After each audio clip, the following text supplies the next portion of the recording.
big star by the S1 because that's from an identical twin. Mm-hmm. Then you have two problems that can happen with a stem cell transplant. So the first problem you can have is a graft versus host disease. And this is where the donor lymphocytes imitate the immune response against the recipient's tissue. And so because of this, if they get a donor graft, they'll be on immunosuppressant drugs for the rest of their life. So graft versus host disease, you need to know that they'll be on immunosuppressant drugs for the rest of their life. Then the second problem with a transplant is the venous occlusive disease, or the VOD. And this is the one that can cause your liver to swell. And then if your liver swells, it's going to start backing up waste products and other drugs into the body and cause damage. So your abdomen can literally distend, and it could put pressure on your lungs and make it hard to breathe. So those are the two problems with stem cells. Let me see what else I put about stem cells.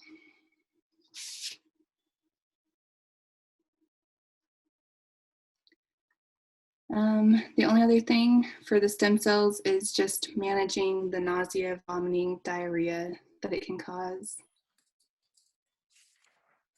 And then watching for neutropenia. They could get a rash and start having weight gain, and that would be a sign to stop. That's all I have for stem cells. Nausea, vomiting, diarrhea, and what else? Yeah, nausea, vomiting, diarrhea, and then to watch the neutropenia, and we would be watching for a rash or weight gain.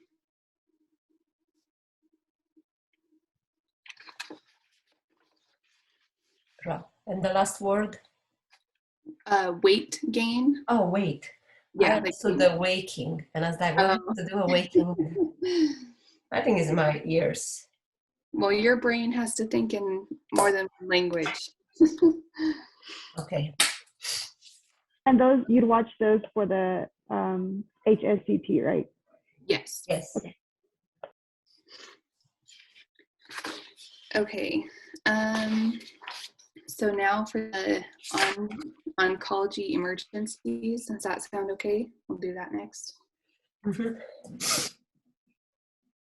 Okay, so she said to really review the fast fact pages. So if you saw those, to read those really carefully. So the first one is hypercalcemia as malignancy. And in this one, the calcium is really low in the bones because it's really high in the bloodstream. So we see this a lot in patients who have bone cancers, and the calcium's just spilling into the bloodstream, so it's not where it should be. So there's 4 things that are going to be high with the hypercalcemia malignancy. So you're going to have elevated calcium levels, and she said to really focus on this number. They will be greater than 10.5. Yes. So even though 8.5 to 10 is normal, in this disease, it'll be greater than 10.5.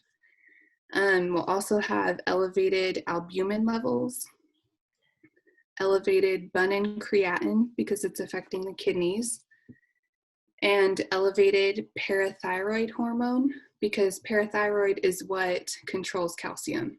Mm-hmm. And so you can think all 3 of those will be elevated, or all 4 of those.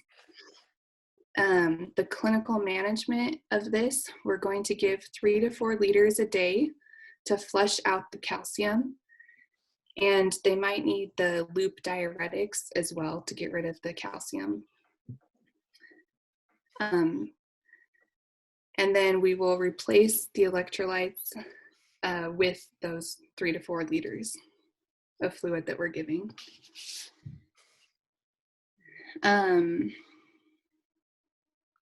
Let me see what else.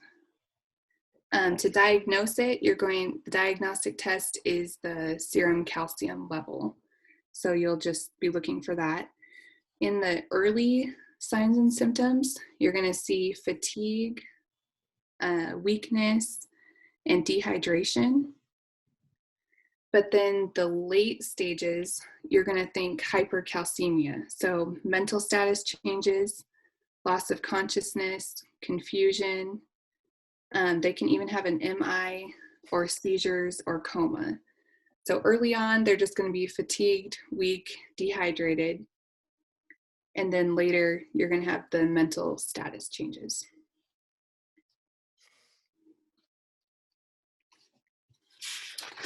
That's all I have for that one. Does anyone else have more for hypercalcemia? Okay, we'll keep going. For the spinal cord compression is the next one. And this is where so I misunderstood at first. Chemo can actually cause this, and a tumor can cause it as well. So both can cause it. That's why it's an oncology emergency. So it's local inflammation and edema on the spinal cord, and it can be in the neck or in the back. And so you're going to have them not move as much. They're going to stay supine. And you're going to do ongoing neuro assessments and pain control. But since they're not moving as much, then you're also going to have to do range of motion exercises, because the only treatment they can do is to debulk the tumor with radiation, or they can do like a stabilization surgery to actually remove the tumor.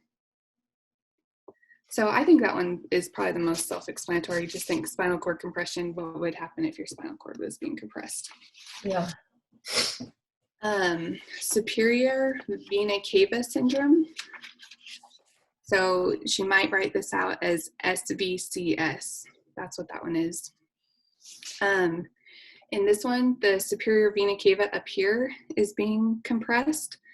And so you think everything above the superior vena cava is going to have swelling and edema.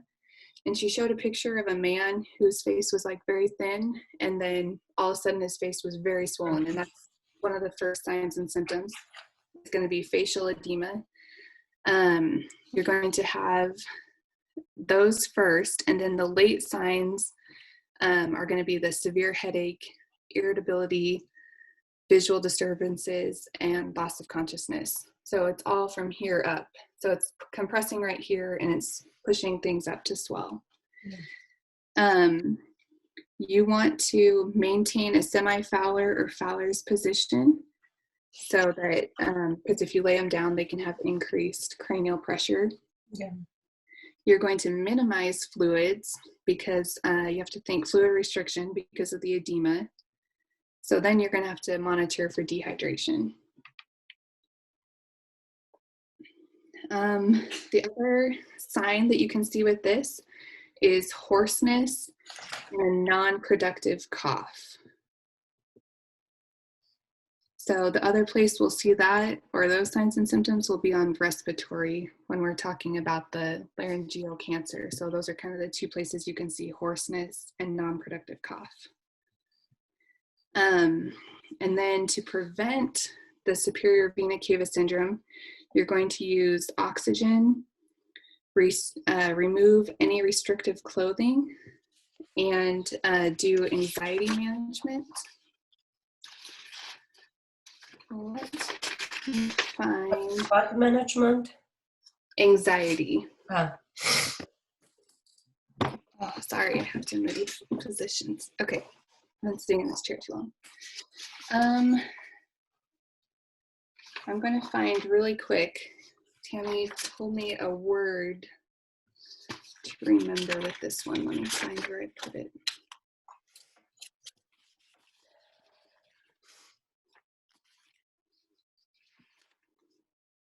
Okay, there's a sign to remember with this one called the Stokes sign. So the Stokes sign is when all of a sudden men can't button their shirt right here, or women's shirts don't fit because their breasts are enlarged. So those are She says she thinks we might see a test question about superior vena cava, and it will be called the Stokes sign. And you'll know that because they can't button their shirt, and the women's, their tops start fitting tight. So that would go along with the edema and stuff, but that's another way to say it. Stock, it's a S-T-O-C-K? S-T-O-K-E-S, Stokes sign. Okay.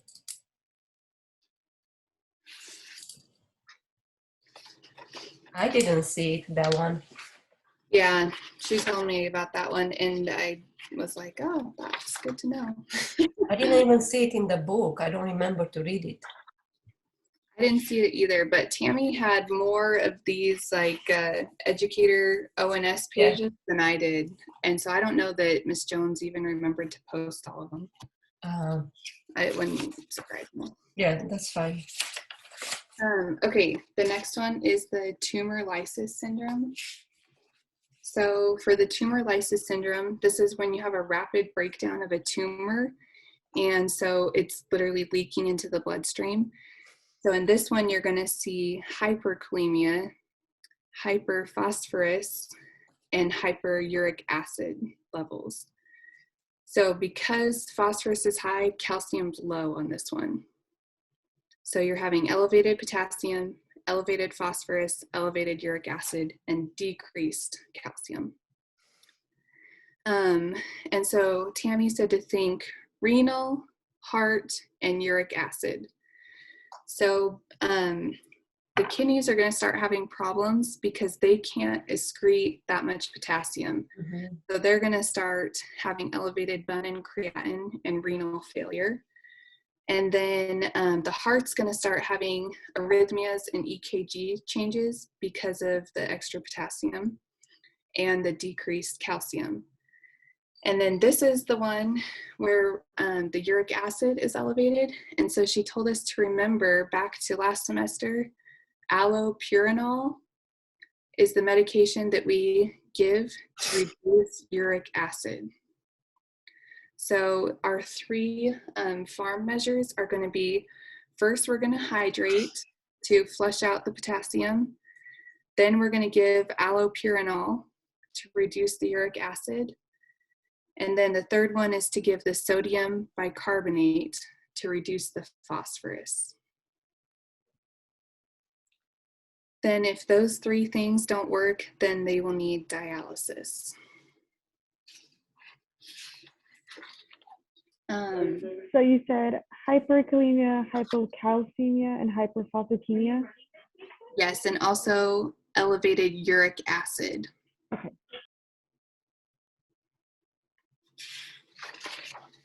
You said if it doesn't work, what do you do? If it doesn't work, they need dialysis.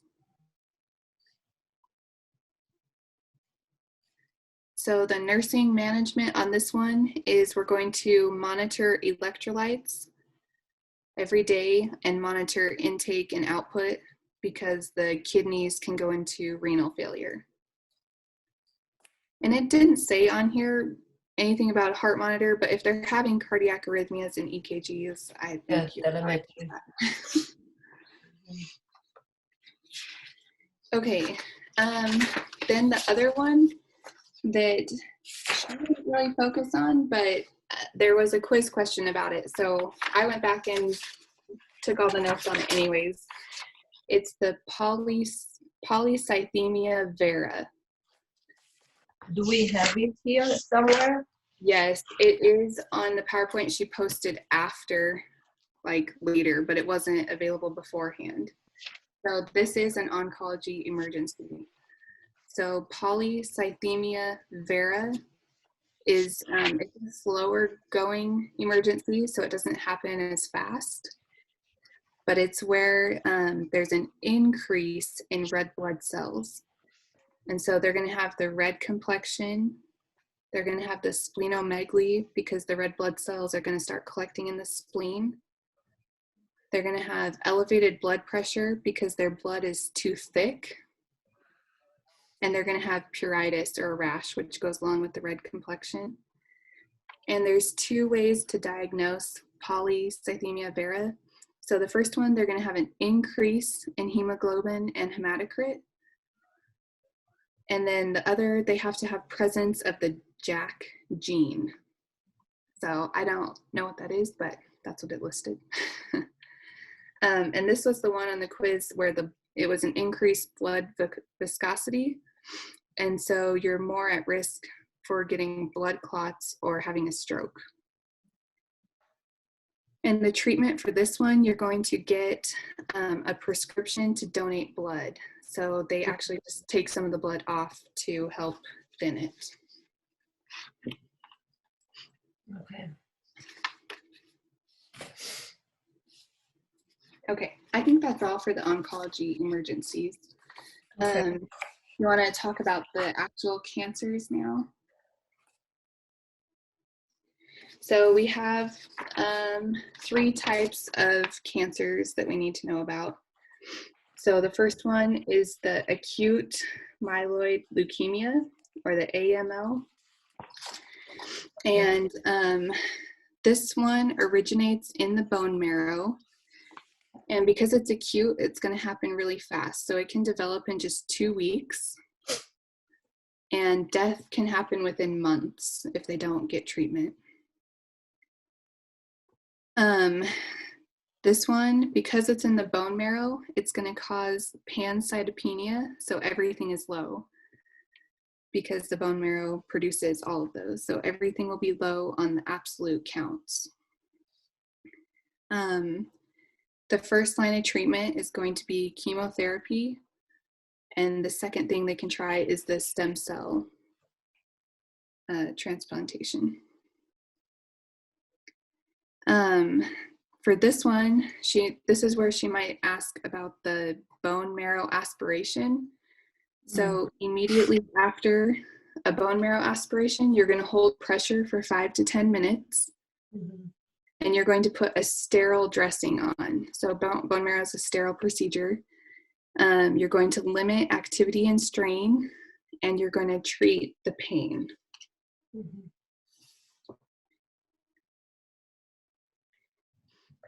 You know what I had I print from the book something about the biopsy for the bone marrow aspiration and biopsy. Yeah. And they told to avoid the aspirin and to avoid aspirin. And actually they told warm tub baths and acetaminophen. But Okay. for me, I didn't really got it why warm baths when already you have an open wound and was a sterile. I think maybe just because it's really painful. I've heard that bone marrow aspiration is really painful, so maybe that. To relax them. Yeah, Okay. maybe. It's in the book. I was shocked. I was like, Yeah, I didn't see that one, but I believe you. Okay, so then the next one is going to be the lymphomas. So there's 2 types of lymphomas. There's the Hodgkin's and the non-Hodgkin's. And Tammy said the big difference here that you can like star and highlight, the way you're going to know it's Hodgkin's is because you're going to have Reed-Sternberg cells. So that's the difference in Hodgkin's and non-Hodgkin's. So you'll have the Reed-Sternberg cells present in Hodgkin's. And then kind of the other differences, Hodgkin's is usually in kids and it peaks at 4 years old. And in non-Hodgkin's, it's more common in the elderly.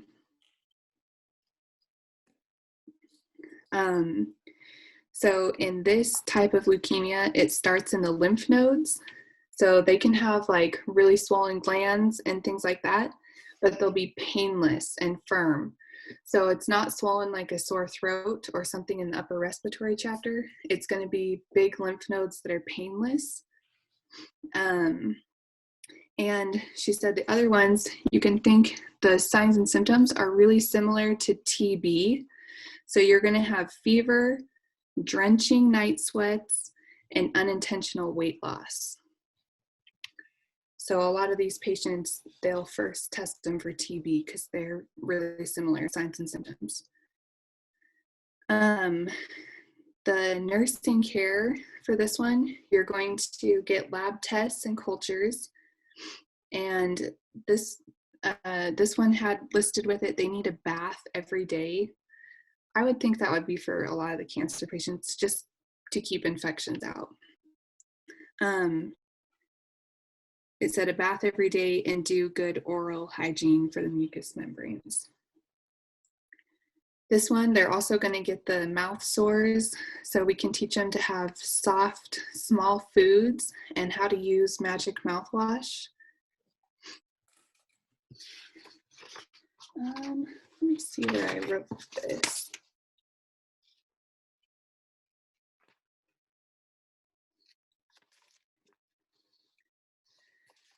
I can't remember what she means by this, but Tammy told me that with the lymphomas, you're going to have B symptoms, like the letter B. Yes.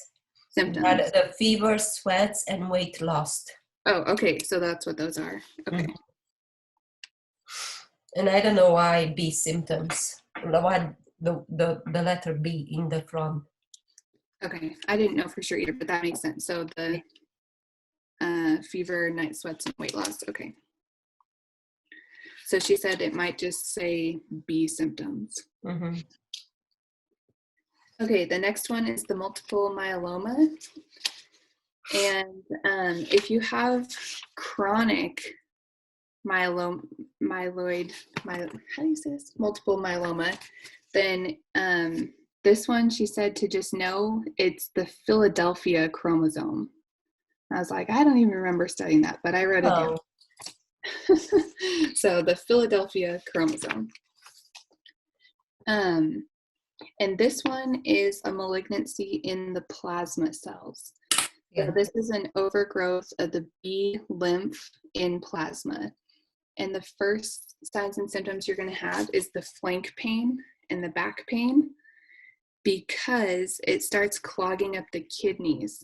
And so your kidneys start hurting. And so with the clogged kidneys, you're going to have hypercalcemia. You're going to have excessive thirst, dehydration, and the altered mental status. And this one has no cure. So multiple myeloma has no cure, but we're still going to try the combo chemo if it's in their best interest to like prolong, or if it's palliative. And you can also try the stem cell. So you're going to teach these patients to report abdominal or bone pain. And we're also going to teach them not to take any calcium because they already have hypercalcemia.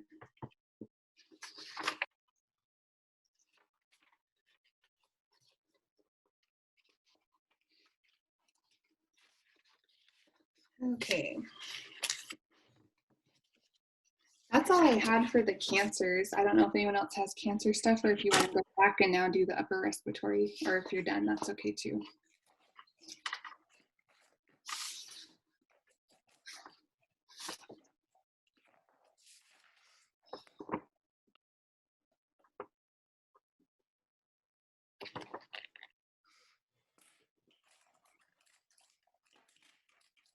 So I kind of missed a little, like the beginning of oncology. That a question. It says, how are white blood cells, red blood cells, platelets affected by chemotherapy? Is that just they're reduced? Yeah, so the chemotherapy works on all fast-growing cells. So it makes all cells low, and the word for that is the panzocytopenia.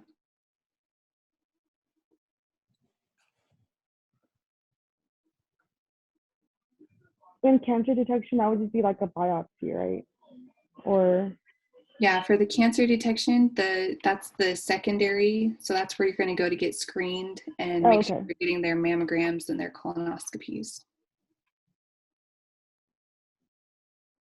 And Maria's recording this too, and she's going to post it if anyone needs it.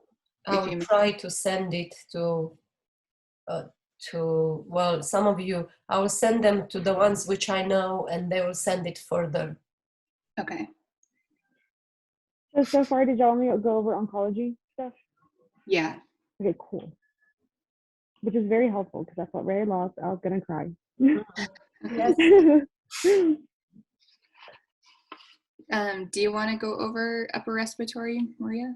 Yes, if you have a chat. Yeah, it's good. I'm fine to keep going. I Okay. just didn't know if Yes, people I would wanted- like, because that will focus on what is more important, or Yeah. Okay, so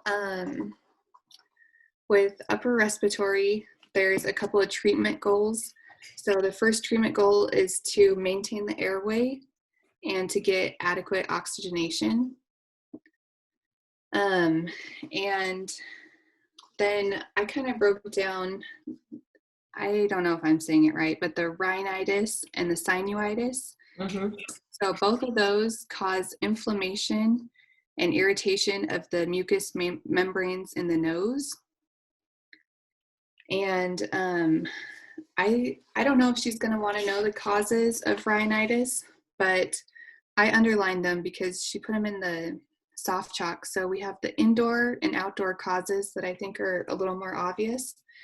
But then the other causes that she added are smoking inhalation from secondhand smoke, deviated septums, polyps, tumors, and then the big one I think she might throw in there because she did on a quiz question was the drug induced. So that can be from, those can be from the antihypertensives, which include the ACE inhibitors, the beta blockers, and the statins can all cause rhinitis. So I think we all know the indoor-outdoor things that can cause allergic reactions, but I think she's going to focus on those antihypertensives. And then with the viral rhinitis, you can think common cold. The symptoms last 1 to 2 weeks, but the bacterial rhinitis can last up to 12 weeks. So for that one, we're going to use antibiotics. And you can think chronic inflammation. And then the big one here is the geriatric rhinitis. And it is a normal result of aging. And it's because the nose tip lengthens in the cartilage. And so it restricts their airflow and it restricts their sense of smell. So geriatric rhinitis is on there. One of the tests that we can use is the trans illumination. So you put the flashlight under the eye sockets and it will glow the warm red above the eyebrow to show if it's like congested or not. We can also do the percussion to test. I think she's going to focus, well, so on her need to know medication list, Lexi and I had her for clinical last week, and she said we really need to know the classes, but not to really know much about them. So she just wants us to know that antihistamines are the #1 meds that are prescribed for a cold. And so she listed the 3 antihistamines. She listed Benadryl, Zyrtec, and Claritin. And we would use those cautiously in an older adult because they can have interactions with other drugs. And then, so those are kind of the rhinosinuses. The non-pharmacological treatments, we're going to have heat or cold compresses for 20 minutes max. We can use moisture or steam inhalation. We can do a nasal lavage, and she listed essential oils. And then for the farm treatments, it's pretty much, she lists her whole need to know medication list. So she has the antihistamines, the expectorants, corticosteroids, nasal decongestants, the antibiotics. And for that, the antibiotics, she did the nurse alert for assess for allergies before you administer and take the full prescription. And then for pain and fever control, we could give NSAIDs or Tylenol. For the patient education, we're going to tell them to identify their triggers and try to avoid them, and then teach them the importance of medication compliance. And we're also going to teach them to sleep a little bit propped up to help with the nasal drainage. Okay, the pharyngitis. You're going to think the sore throat with the red fiery membranes, the white and purple exudate, and the swollen tender lymph nodes. And you're also going to think high fever. So usually the rhiniasis don't have fever. Then if it becomes tonsillitis, they're going to have those same things, but they're also going to have the foul smelling breath. And then laryngitis can have some of those same things, but with this one, I think she's going to do the older adult question because laryngitis can be associated with GERD, especially in older adults. Mm-hmm. My guess is she'll focus on that. And then I also highlighted that laryngitis is viral and it's highly contagious. All three of those, the pharyngitis, tonsillitis, and laryngitis, can all have complications that are similar. So those complications are the otitis media, the peritonsillar abscess. You can have the brain abscess or the meningitis, but I don't think she'll say meningitis. I think she'll say that nuchal rigidity, the stiff neck.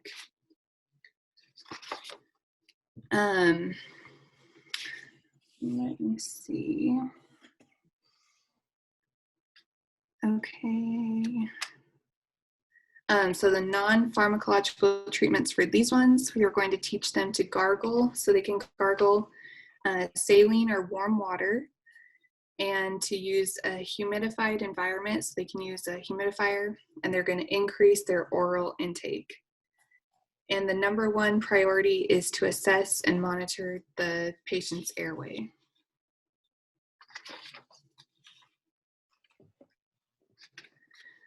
If they have to have surgery for any of those, for like their tonsils or anything, then the post-surgical treatments are the ice collar pack, keep them NPO, and teach them not to cough.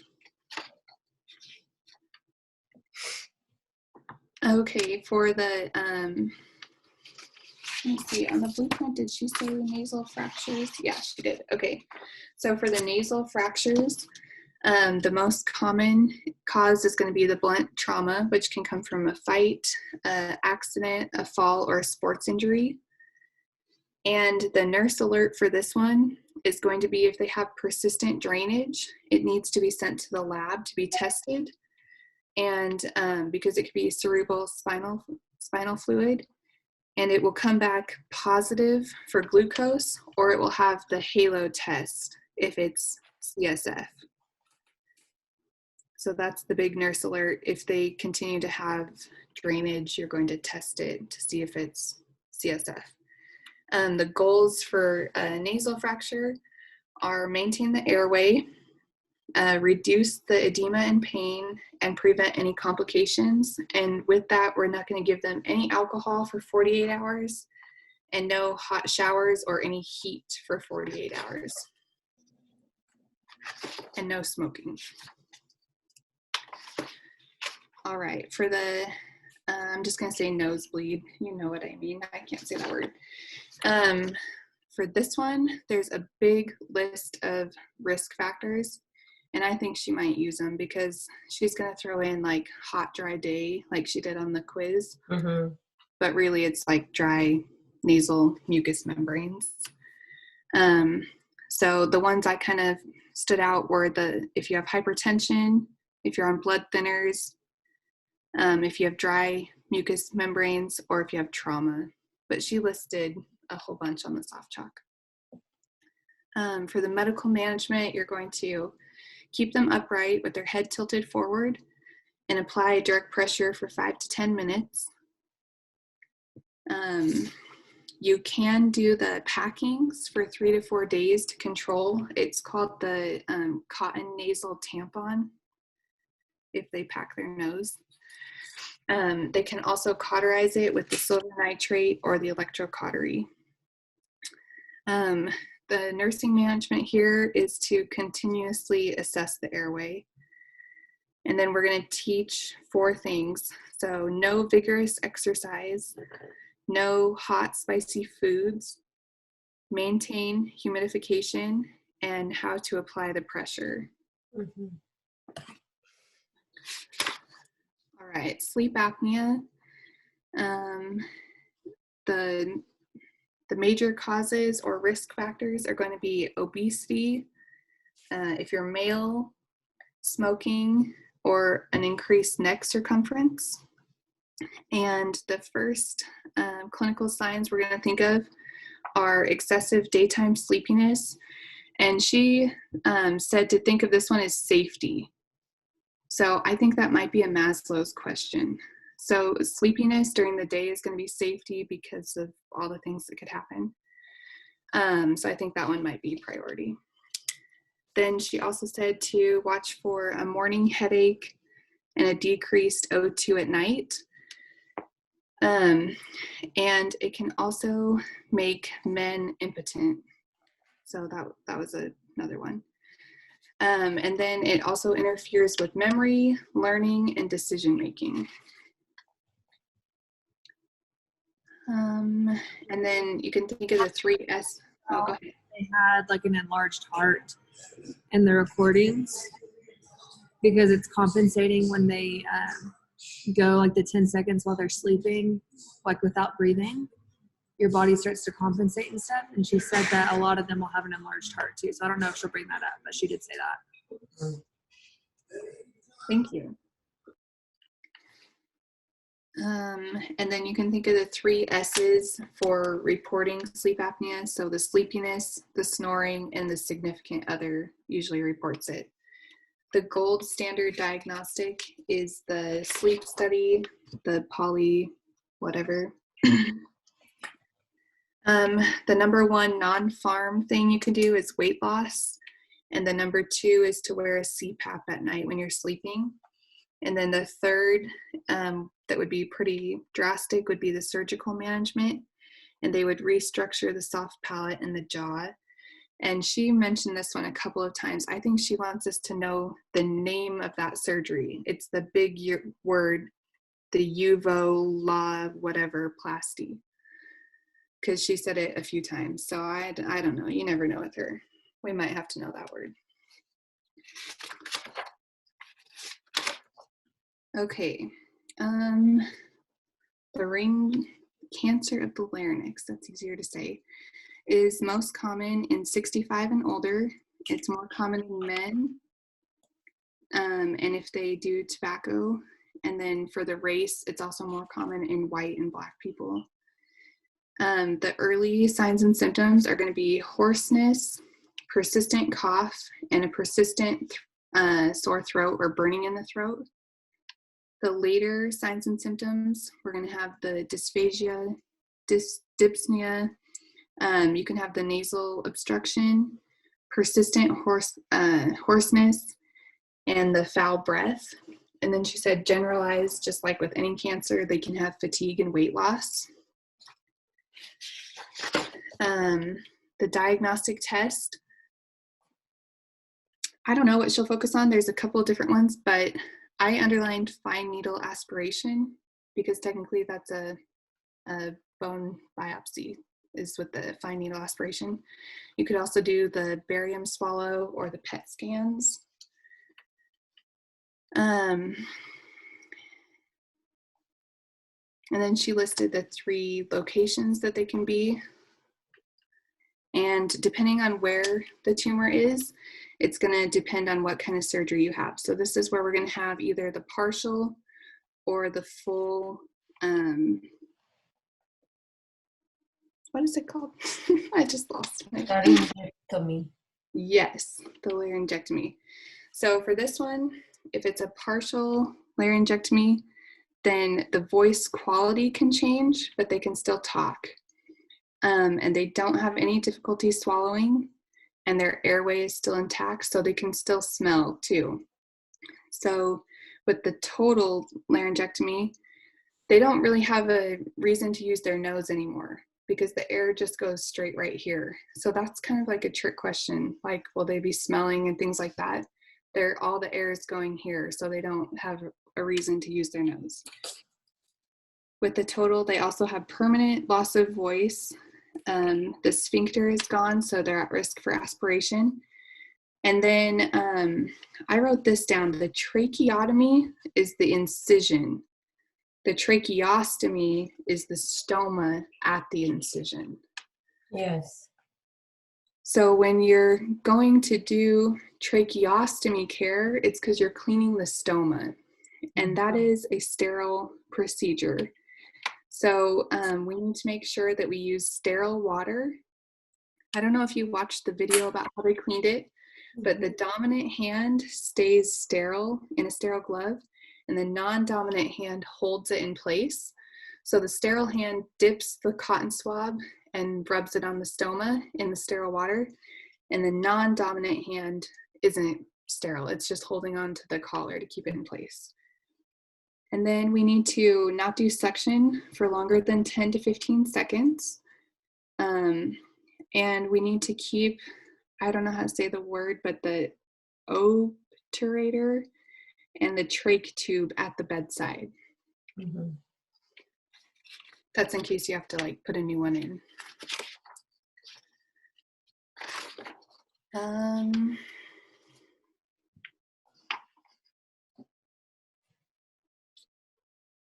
Trying to see what else. Okay, so this was one of the questions from her little test. When you're suctioning the patient's airway, you need to allow 20 to 30 seconds in between suctioning.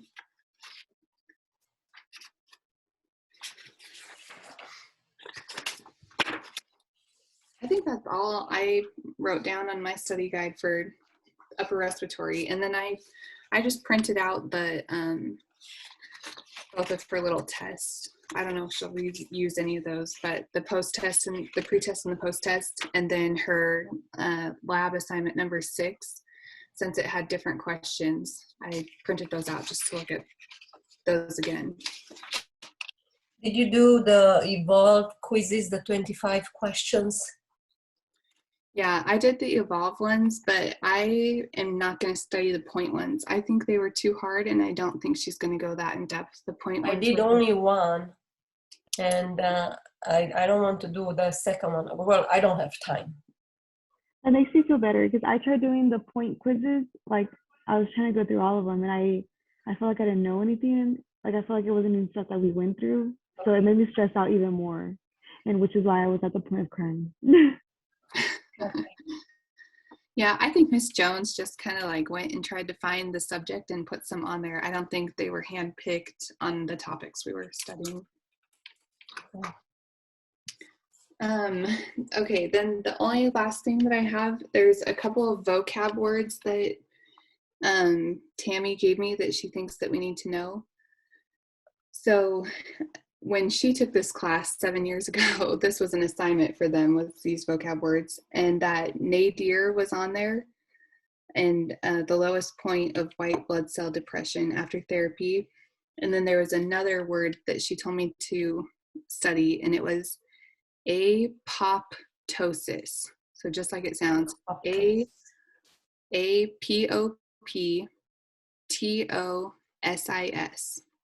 And that is what happens to cells during chemotherapy. They literally pop. It is the cell death. So it might be like thrown in a question. She said, don't get thrown off. They're not really asking about that, but just know what it is so you can keep reading the question. I think that was the only one that I hadn't heard of. Thank you, Audrey. Yeah, that's all that I have studied, so I hope that it's enough. Yes, it's We're helping me. in this whole semester, so we appreciate it. Thank Yeah. you. Very, very helpful. Have you by any chance done anything about blood? Because that one's rough for me. Yeah, we talked about the blood. What part are you having a hard time with? Well, I just feel like there's like a lot of information that I don't know like how to like what to specifically study or like how to like not make it as complicated as I'm making it right now. So we really like focus on the anemia comparison chart that she gave. And if Okay. you look at that pretty close, that helps a lot with the anemias. And really looking at those. And then for, let's see,